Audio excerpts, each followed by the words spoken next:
Alhamdulillahillazi qad akhraja nataijal fikri li arbabil hija wa hatta anhum min sama'il aqli kulla hijabin min sahabil jahli wa usalli wa usallimu ala sayyidina wa habibina Muhammad wa ala alihi wa sahbihi wa man tabi'ahu bi ihsani ila yaumil mi'ad, amma ba'd.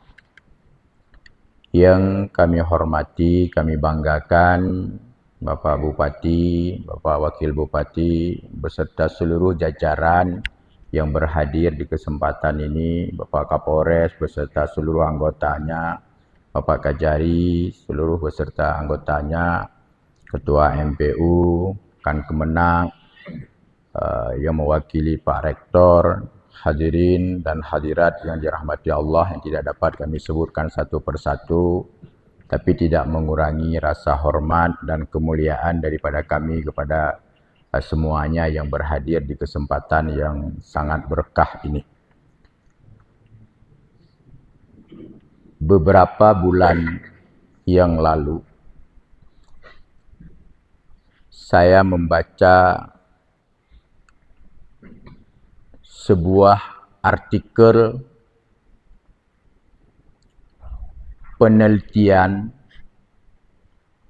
tentang umat Islam yang ada di Indonesia sekarang ini. Hasil penelitian ini beberapa hari yang lalu diungkapkan kembali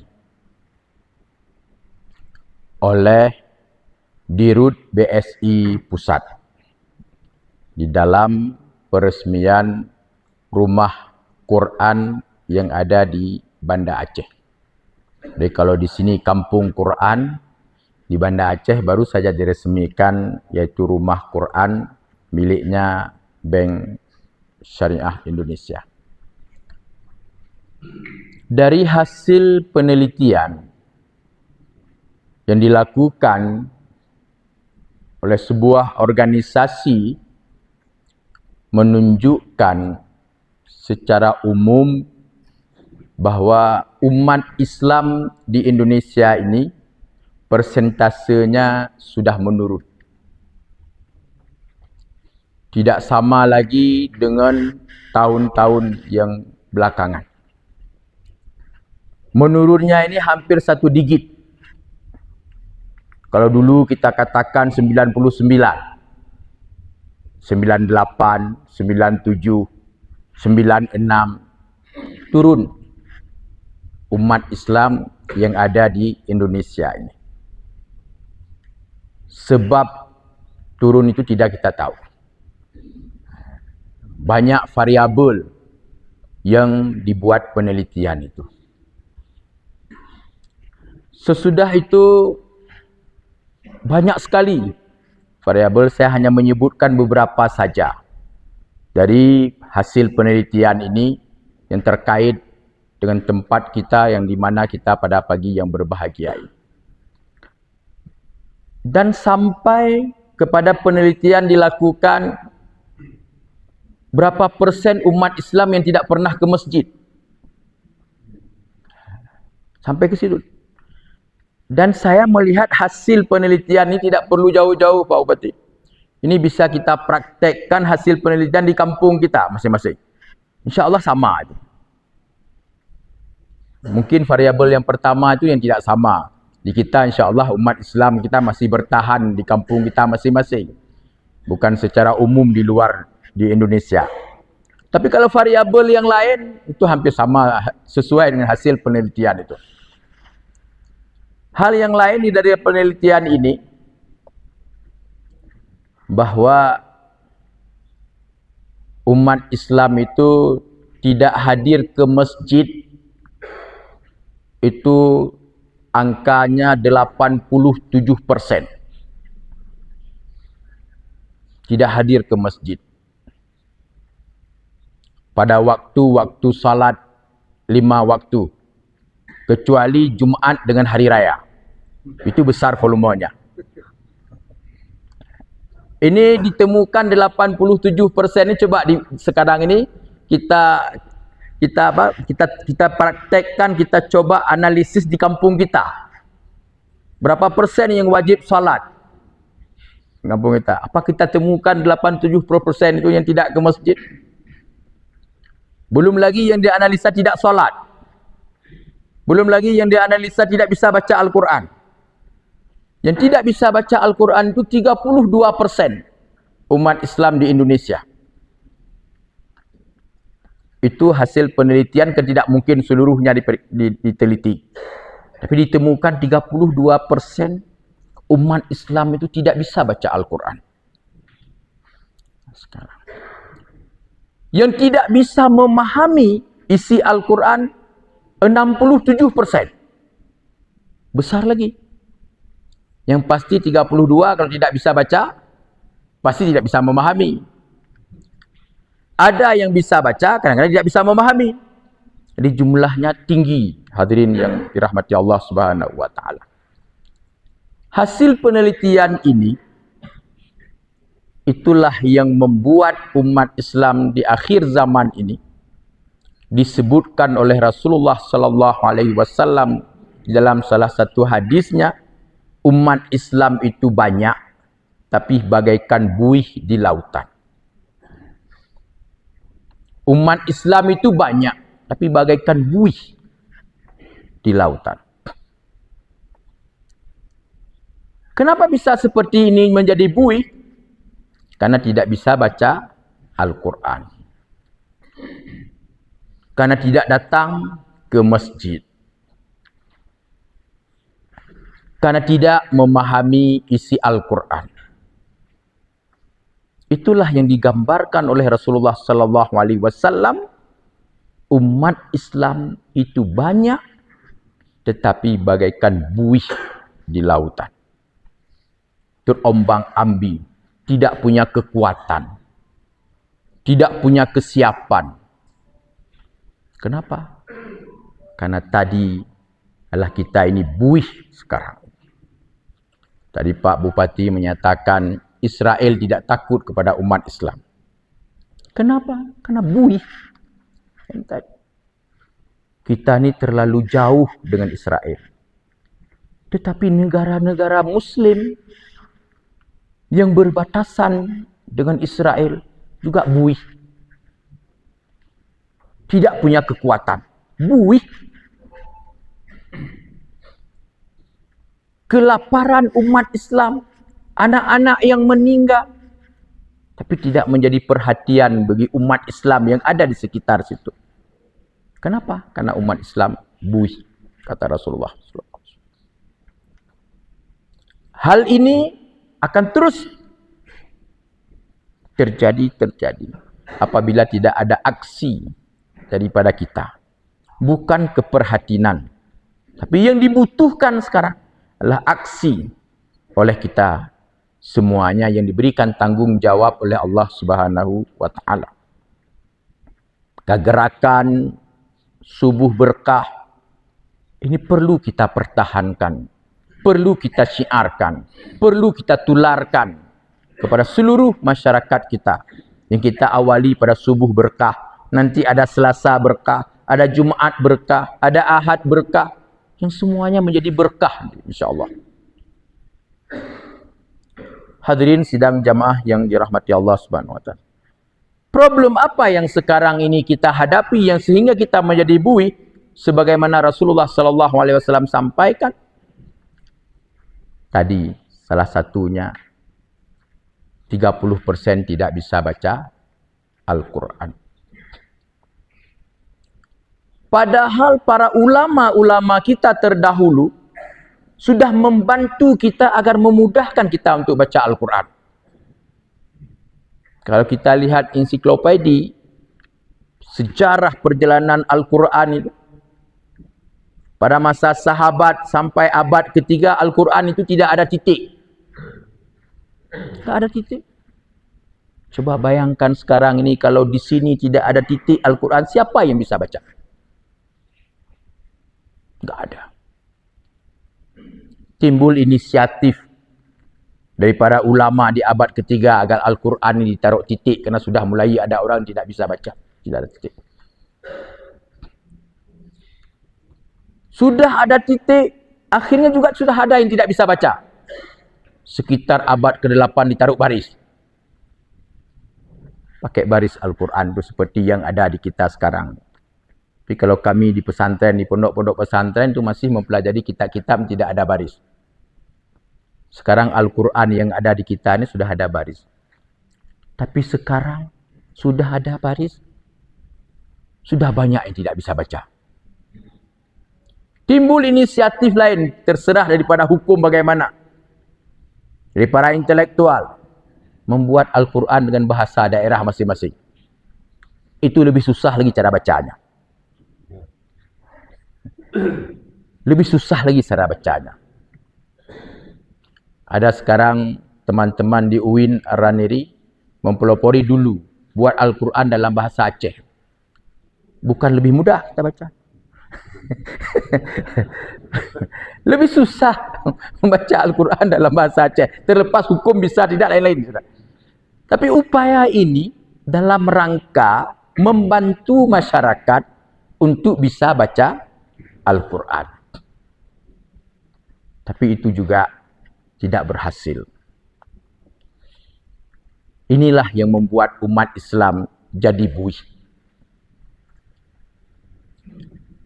Belum lagi kita lihat yang tidak bisa memahami isi daripada Al-Quran. Itu yang 67% tadi. Isi Al-Quran itu tidak terbawa oleh kita. Di mana keberadaan kita. Di mana keberadaan umat Islam. Tidak terbawa isi Al-Quran itu. Maka kemarin dengan isu yang berkembang di luar Aceh. Kami bersiang malam dengan Forkopimda di provinsi. Mencoba merumuskan apa yang harus kita lakukan. Agar Aceh ini jangan sama dengan di luar Aceh. Apa yang harus kita lakukan? Kita mengajak masyarakat untuk bersalawat. Mengajak masyarakat untuk berzikir seperti kita dilakukan di sini. Tapi Alhamdulillah. Kenapa? Karena umat Islam yang ada di Aceh, walaupun sudah masuk dalam kategori buih, tapi masih ada kekuatan-kekuatan yang dimiliki oleh umat Islam yang ada di Aceh, sehingga tidak sama seperti apa yang terjadi di daerah-daerah yang lain. Perbedaan yang antara di Aceh ini dengan di daerah yang lain, kalau ini tidak kita beraksi untuk mempertahankan, untuk meningkatkan, maka 5 tahun ke depan, apa yang terjadi di daerah lain, insya-Allah juga akan kita lihat di daerah kita ini. Itu. Makanya kesempatan ini kami mengajak kita semuanya, ku anfusakum wa ahlikum nar. Mulailah oleh kita dulu sendiri. Mulailah kepada anak-anak kita, keluarga kita. Agar tidak ada anak kita, keluarga kita yang tidak bisa baca Al-Quran. Ini kebetulan semuanya ini yang hadir ini kan anggota Pak Bupati yang banyak. Ini pasti anggota, kalau beliau sudah mengabsen dari kepala-kepala dinas ini semuanya hadir. InsyaAllah. Makanya kita berbicara hari ini tidak berbicara pada tentang keamaliah saja. Tapi ingin kita berbicara tentang pengambilan keputusan. Ini yang sangat penting, pengambilan keputusan. Di dinas, di SKPA, di lembaga. Itu semuanya harus mencerminkan dinas, lembaga, kantor adalah yang mengamalkan isi-isi Al-Quran. Itu harus menjadi ruh dari semangat kita. Yang kedua yang membuat umat Islam buih itu, yaitu kita tidak memiliki lagi pemahaman tentang isi Al-Quran. Rasulullah sallallahu alaihi wasallam di dalam hadisnya, hadis ini ada 2 model redaksinya. Wabil ilmi hayatul Islam. Satu redaksi lagi, Hayatul Islam bil ilmi. Islam itu hidup dengan ilmu yang dimiliki oleh umat Islam itu sendiri. Kalau umat Islam itu memiliki ilmu pengetahuan di dalam aspek yang dia melakukan tugas sebagai hamba Allah, sebagai khalifah, maka Islam itu akan hidup di tempat keberadaan orang itu. Misalnya teman-teman yang berjualan. Mulia sekali orang-orang yang berjualan. Itu Rasulullah yang menyebutkan, sesudah pekerjaan tangan, bai'ul mabrur, kata Rasulullah, yang paling bagus. Ayu a'mal afdal ya Rasulullah? Perbuatan apa yang paling mulia ya Rasulullah? Amalu rajulin biyadi. Pertama Rasulullah menyatakan perbuatan manusia yang mengeluarkan jasanya. Yang kedua, bai'ul mabrur. Orang yang berjualan. Tapi sekarang berapa banyak orang yang berjualan, mohon maaf, yang tidak membawa isi Al-Quran di dalam dia berjualan. Karena itu tidak ada Islam di tempat berjual. Walaupun yang tukang berjual, yang beli itu semuanya umat Islam, tapi buih. Di warung-warung, buih. Kenapa tidak terpraktekkan isi Al-Quran di dalam kita bertransaksi? Yang buat martabak, yang buat mie Aceh, yang buat apapun. Kalau kita lihat, kadang-kadang tidak ada Islam. Paling kecil, di Majelis Permusyawaratan Ulama itu ada yang namanya Lembaga Pengkajian Obat-obatan, LPPOM MPU. Yang mereka itu diberi tugas untuk mendampingin para pengusaha, para kuliner, agar usahanya itu memenuhi standar kehalalan. Itu kita temukan Pak Buat. Telur buat martabak itu penuh dengan kotoran-kotoran ayam di telur. Ini kenapa? Tidak mengamalkan isi Al-Quran pada penjual makanan tadi. Tidak ada Islam di situ. Islam sudah lari. Tidak ada. Yang berlalu lintas, ada lampu merah, tidak perlu tahu siapa di samping. Berarti dia waktu mengendarai kenderaan, tidak dia bawa Islam di situ. Berarti hilang Islamnya, tidak ada di situ. Dia tidak bawa isi Al-Quran pada waktu berkendaraan. Dan banyak hal-hal yang lain. Islam itu kadang-kadang tinggal hanya di masjid. Di tempat kita parkir mobil, parkir sepeda motor, seakan-akan tidak ada Islam di situ. Kita pergi ke pasar, seakan-akan Islam tidak ada di pasar. Islam itu hanya di masjid. Adanya orang fakir miskin, tidak ada Islam di fakir miskin itu. Sekarang kan banyak kita menghafalkan apa, yadus ulya khairun min yadis sufla, bahwa orang yang di tangannya yang memberi itu lebih baik daripada tangan yang meminta-minta. Coba sekarang ni kalau enggak ada diminta, satu pun enggak ada yang membantu. Tadi jangan menghafal hadis. Jangan minta-minta. Kalau enggak diminta, mati dia. Enggak ada orang yang membantu sekarang ini. Kenapa? Karena kita, Rasulullah mengatakan hubbud dunia. Terlalu cinta kita kepada dunia yang membuat kita hilang semua ingatan, hilang semua pikiran karena kecintaan kita yang berlebihan kepada dunia itu. Akibat cinta yang dikatakan oleh Rasulullah tadi, cinta dunia, maka kita tidak akan mau berkorban. Kita tidak akan mau berjuang untuk agama ini. Karena secara kasat mata bahwa kita bersedekah, uang kita kurang.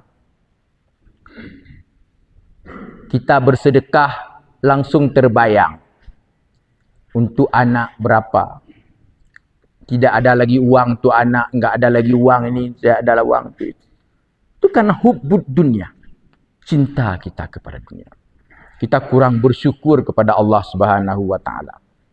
Kurang bersyukur. Pernahkah kita yang diberikan sedikit kemudahan oleh Allah menikmati makan dengan keluarga? Pada waktu kita makan dengan keluarga itu, pernahkah kita mengingatkan bahwa ada saudara kita yang tidak pernah makan seperti yang kita makan? Sedikit di antara kita yang coba melihat di luar konteks kita makan. Dan inilah yang coba kami ingatkan kepada kita semuanya, yang diberikan tanggung jawab oleh Allah, agar jangan bermewah-mewah di tengah-tengah masyarakat kita yang lagi punya masalah. Dan ini juga salah satu sebab yang membuat kemarin itu terjadi di mana-mana. Diawali oleh sebab-sebab yang menampakkan kemewahan, padahal di sekeliling kita ada orang yang menderita. Maka program Pak Bupati, masjid ini harus menjadi tempat bukan hanya untuk beribadah, tapi menjadi tempat pemberdayaan, menjadi tempat ta'awun bagi masyarakat yang ada di sekitar masjid ini. Konsep-konsep sedekah untuk kemaslahatan masjid itu perlu coba kita rumuskan. Jangan sampai ada masjid yang tidak akan menggunakan uang kas masjid untuk mengurus sertifikat tanah wakaf. Karena dianggap itu bahagian bukan daripada kemaslahatan masjid.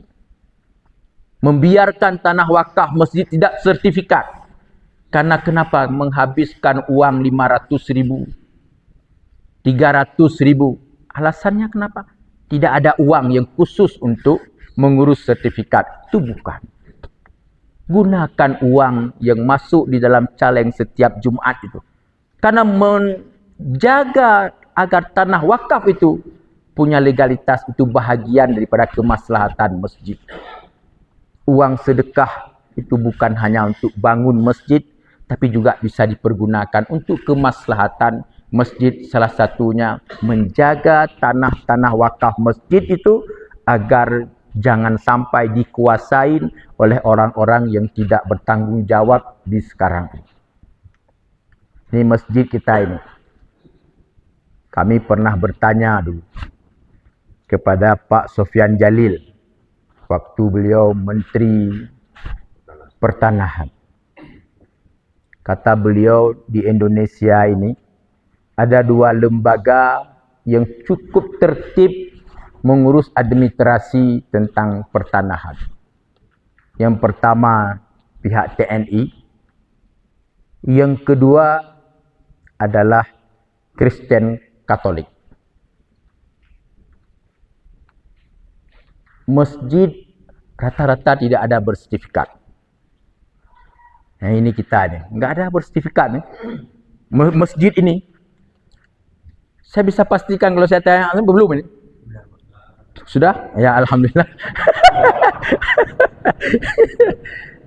Jadi kalau tidak ada bersertifikat ini, nanti 1 meter akan hilang, 2 meter akan hilang. Nanti pada satu saat membuat tanah masjid itu akan hilang. Nah, itu hal-hal yang perlu kita gunakan di dalam hal menjaga kemaslahatan masjid kita. Hadirin sidang jamaah yang dirahmati Allah, agar kita tidak menjadi buih, terus menjadi buih. Maka salah satu yang harus kita tempuhkan adalah melalui ilmu pengetahuan. Dan yang kedua, amal daripada ilmu pengetahuan itu sendiri. Kita di MPU, kami di MPU mengajak teman-teman yang profesinya yaitu memotong ayam, memotong unggas. Kami mengajak mereka untuk kita ajarkan bagaimana cara memotong unggas yang bagus, cara menyembelih ayam yang bagus. Itu kita ajak. Dalam rangka apa tadi? Jangan di tempat penyembelihan ayam itu tidak ada agama di situ. Di tempat kuliner itu tidak ada agama di situ. Kita ajak, ayo. Agar kita membawa agama kita, isi Al-Quran itu dimanapun kita berada. Apabila ini mampu kita lakukan, insya Allah Pak Kapolres, keterbatasan Pak Kapolres tadi dalam rangka menjaga keamanan ini, insya Allah bisa teratasi dengan umat Islam di Aceh itu tidak bagaikan buih, insya Allah. Insya Allah. Masyarakat yang ke kebun, dia akan bawa Islamnya ke kebun. Kalau dia bawa Islamnya ke kebun, maka tidak akan pernah ada masalah-masalah keamanan itu. Sekarang ini kenapa di antara sebahagian masyarakat ribut dengan sebahagian masyarakat? Karena tadi tidak membawa isi Al-Quran di dalam kehidupannya. Orang yang bercocok tanam, memelihara jagung, memelihara bukan kopi, memelihara tanaman-tanaman muda, dia itu akan protes kepada orang yang pelihara kambing. Kenapa dia protes kepada orang pelihara kambing? Karena dia yang menanam tanaman muda ini tidak bawa Islam pada waktu dia tanam tanaman muda. Juga orang yang pelihara kambing, dia tidak membawa isi Al-Quran pada dia memelihara kambing. Coba kedua-dua ini membawa isi Al-Quran, nggak ada masalah. Yang menanam tanaman muda, Al-Quran itu memerintahkan dia untuk memagar. Yang pelihara kambing diperintahkan untuk ikat. Kira-kira tepat enggak seperti itu? Ini kan mengamalkan isi Al-Quran. Tapi karena tidak mengamalkan isi Al-Quran, yang pelihara kambing menyalahkan yang memelihara tanaman muda, yang memelihara tanaman muda menyalahkan orang yang pelihara kambing. Karena kedua-dua tidak membawa isi Al-Quran di dalam mencari rezeki itu sendiri. Insya Allah akan mudah sekali. Pak Bupati tidak perlu dilihat oleh kepala dinasnya. Cobalah kepala dinas itu melihat tanggung jawab, kewenangan yang disampaikan kepada kita semuanya yang harus kita pertanggungjawabkan kepada Allah Subhanahu wa taala. Kullukum ra'in wa kullukum mas'ulun an ra'iyatih. Setiap kita ini diberikan tanggung jawab dan besok akan kita pertanggungjawabkan di hadapan Allah Subhanahu wa taala. Tanggung jawab Islam, karena kita semuanya mayoritas muslim dan muslim semuanya, itu tidak semata-mata di dinas syariat Islam. Seakan-akan Islam itu di dinas pemuda olahraga enggak ada. Enggak ada, semuanya ada. Semuanya ada. Dulu masuk pendidikan PAI di sekolah. Guru agamanya menceritakan bahwa kita muslim ini di dalam hal berinteraksi di luar salat adalah aurat kita di antara pusat dan lutut. Dengarlah adik-adik kelas SMA ini. Oh, kayak itu aurat kita. Sesudah itu masuk guru olahraga. Ayo kita praktek main bola hari ini. Pakailah celana pendek. Tadi apa guru PAI ceritakan. Sekarang apa yang diajak oleh guru olahraga. Inilah yang jadi permasalahan yang membuat Islam itu terkotak-kotak. Padahal enggak, rahmatan lil alamin. Islam itu dimanapun berada. Tadi Pak Bupati telah menyebutkan, ini kita harus menjadi penggerak. Jangan sampai masjid ini hanya fokus kepada ibadah. Maka juga masjid kita ini harus mampu menghadirkan orang-orang yang berkebutuhan, bisa kita bantu melalui masjid ini. Kenapa tadi? Karena kita sudah menjadi buih. Maka untuk salah satu sarana yang akan menguatkan umat Islam ini, yaitu dengan kita ta'awun mereka, menolong mereka. Ini masih kurang. Saya lihat jamaah kita tapi sudah banyak, tapi masih kurang. Kenapa masih kurang? Karena belum disiarkan di flyer yang disampaikan bahwa makan pagi disediakan. Jadi ke depan itu harus ada di bawah itu note. Jadi bahwa makan pagi disediakan, insya-Allah akan penuh. Tapi ini kan hanya Rabu berkah saja. Salat berjamaah ada tausiah di situ kan. Tapi lupa ditulis sedikit bahwa ada sarapan pagi disediakan. Ini insya-Allah. Kalau kita yang hadir pagi ini bukan karena masalah makan pagi ini. Tapi bagi masyarakat kita yang lain mungkin itu ada keterikatan. Enggak ada masalah tu. Jadi sedikit demi sedikit, yang penting sesudah salat itu ada makan, ada minum kita. Sesudah itu kita lanjutkan dengan kegiatan yang lain. Dan itu penting. Dan itulah warisan daripada para ulama-ulama kita dahulu yang di Aceh ini banyak sekali kenduri. Bukan kendurinya pada intinya. Intinya berdoa. Tapi orang tidak akan datang untuk semata-mata berdoa kalau enggak dipancing dengan kenduri. Pancing kenduri disampaikan, ini ada kuah belangong kalau di Aceh besar. Oh, itu ramai-ramai itu. Maka dapat kita lihat kenapa sekarang ini ramai sekali orang pada waktu Maulid. Itu kan banyak makanan. Di situ. Makanya kita ini di Aceh ini bersyukurlah kepada Allah. Bulan Maulid ini ada yang 4 bulan. Lamanya memperingati Maulid itu ada yang 4 bulan. Jadi bersyukur sekali. Jadi 4 bulan ini jadi masa-masa kita penambahan gizi. Jadi membantu program Pak Prabowo. Ramai sekali kalau Maulid itu, ramai sekali. Kalau di Aceh besar itu kampung itu bisa macet. Bisa macet kampung-kampung di Lambaru itu bisa 1 hari itu bisa macet betul-betul. Kenapa? Karena orang akan datang. Akan teringat terus makanan-makanan yang sudah disediakan. Jadi bukan silaturahimnya, tapi makan. Tapi enggak ada apa-apa tuh. Enggak ada. Daripada tidak ada sama sekali. Tadi Pak Bupati mengatakan ini subuh berkah ini. Kita lakukan dulu pada satu subuh saja, belum Jumatnya. Tapi daripada tidak ada sama sekali. Alhamdulillah sekarang ni kalau sampai ke Israel, ia akan takut. Kenapa? Karena ada subuh berkah di Aceh Tengah pada hari Rabu. Walaupun hari Selasa enggak takut lagi, lain lagi cerita. Tapi adalah seminggu disampaikan oleh Pak Bupati bahawa takut ya kepada kita. Inilah para hadirin sidang jamaah yang dirahmati Allah. Kita ini yang berhadir di sini adalah orang-orang yang Allah berikan tanggungjawab. Kita ini orang-orang yang Allah berikan tanggungjawab.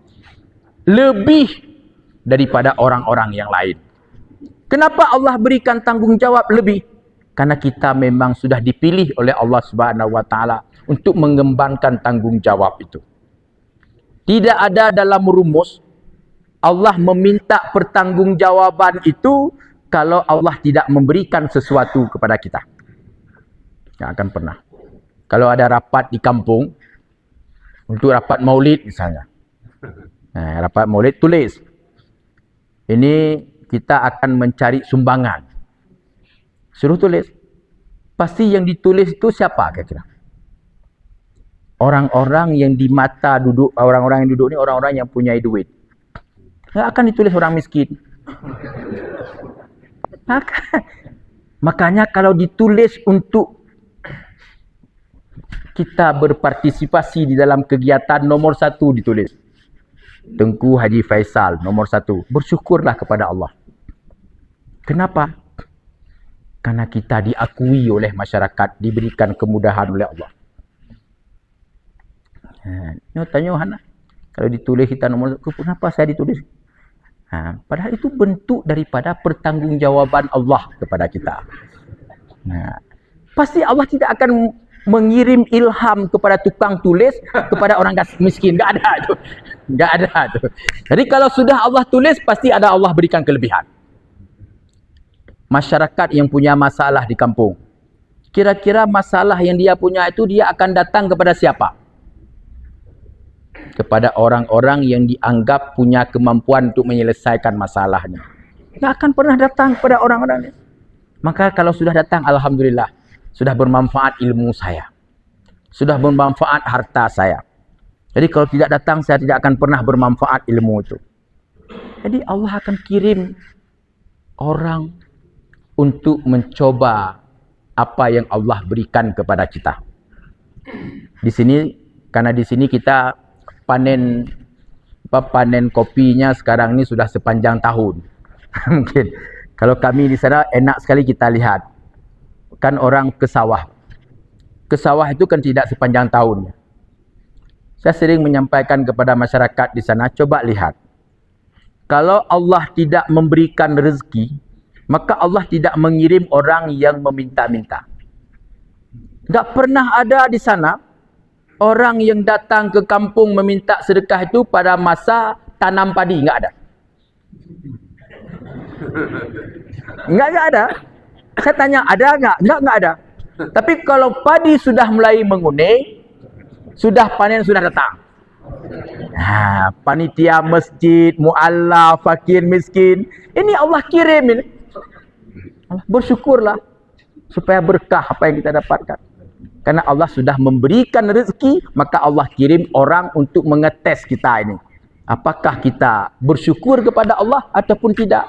Maka jangan lari-lari kalau ada orang datang sedekah. Jangan lari-lari.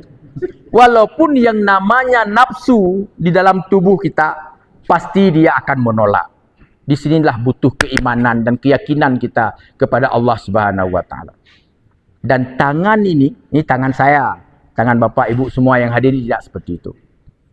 Kalau ada orang yang cari sedekah, tangan saya ini akan lama cari uang 2.000 di dalam. Padahal ada uang 20, ada uang 50, ada uang 10, ada uang 5.000. Tapi cari-cari yang 2.000 ini jadi lama. Itu semuanya seperti itu. Dan itu harus kita lawan. Kita lihatlah setiap bulan pendapatan yang diberikan oleh Allah kepada kita. Lihatlah. Zakat 2,5. Kan? Jangan hanya cukup dengan zakat saja. Kenapa? Karena kita diberikan kemudahan oleh Allah Subhanahu wa taala. Maka setiap orang yang datang kepada kita, bersyukurlah, pertanda kita ada diberikan kelebihan oleh Allah, tergantung kelebihan apa yang ada di kita. Mungkin demikianlah yang dapat kami sampaikan. Mudah-mudahan ada manfaatnya kepada kita semuanya. Mohon maaf atas segala kekurangan. Afwan minkum. Wallahul muwaffiq ila aqwamit thariq. Assalamualaikum warahmatullahi wabarakatuh.